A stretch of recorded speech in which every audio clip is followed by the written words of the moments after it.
Hello everyone, question says that potassium crystallized in a body-centered cubic lattice. What is the approximate number of unit cell in 4 gram of potassium? तो इन्होंने बोला जो potassium है वो crystallise होता है BCC unit cell में। अब बीसीसी यूनिट सेल का मतलब क्या है कि इसमें जो एटम्स हैं वो कहाँ कहाँ प्रेजेंट है, कॉर्नर पर प्लस का बॉडी सेंटर पर। अब इसके अंदर टोटल जो कॉर्नर होते हैं वो होते हैं 8, 1 2 3 4 5 6 7 8, है ना। तो पहले हम यहाँ से निकालेंगे नंबर ऑफ एटम, किसमें 1 यूनिट सेल में निकाल रहे हैं। तो नंबर ऑफ एटम कॉर्नर पे 8 है और कॉर्नर का कंट्रीब्यूशन होता है 1/8, तो उतने से मल्टीप्लाई कर देंगे। एक होगा बॉडी सेंटर पर, क्योंकि बीसीसी बोला गया है तो उसका कंट्रीब्यूशन होता है 100%। तो यहाँ से आपने कट किया तो आया 1 प्लस का 1, ये वाला।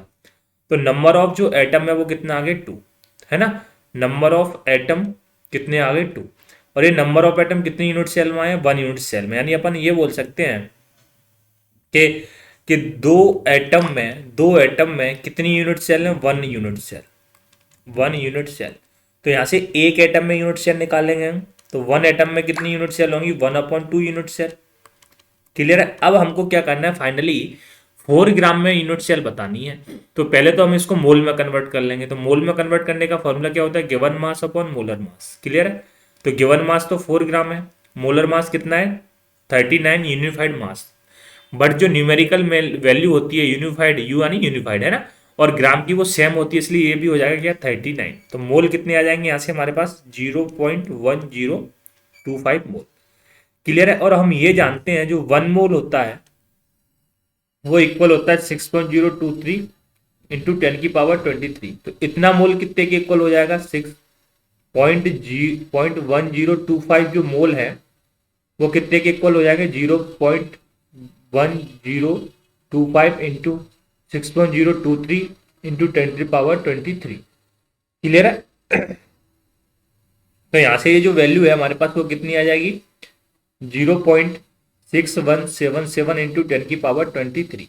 तो फाइनली मैं इसे ये लिख सकता हूँ 6.67 6.1 है ये, है ना, 6.177 इंटू 10⁻22।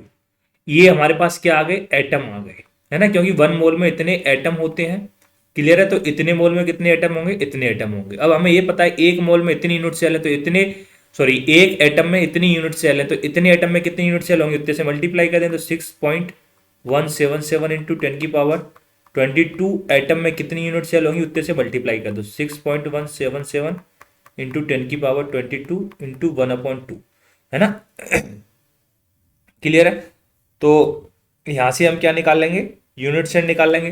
तो वो हमारे पास कितनी आ जाएंगी यहाँ से 3.088 इंटू 10⁻22 यूनिट सेल। तो इसे राउंड फिगर करके मैं क्या लिख सकता हूँ, 3.09। राउंड फिगर का मतलब क्या है, लास्ट वाला नंबर अगर 5 से बड़ा है तो आगे वाला नंबर 1 से बढ़ जाता है, उसे हटा देते हैं, तो है ना। तो ये होगा 10⁻22 यूनिट सेल। क्लियर है। ओके, तो ये कहाँ दिया है, ऑप्शन नंबर ए में, इसलिए इस क्वेश्चन का करेक्ट आंसर ए।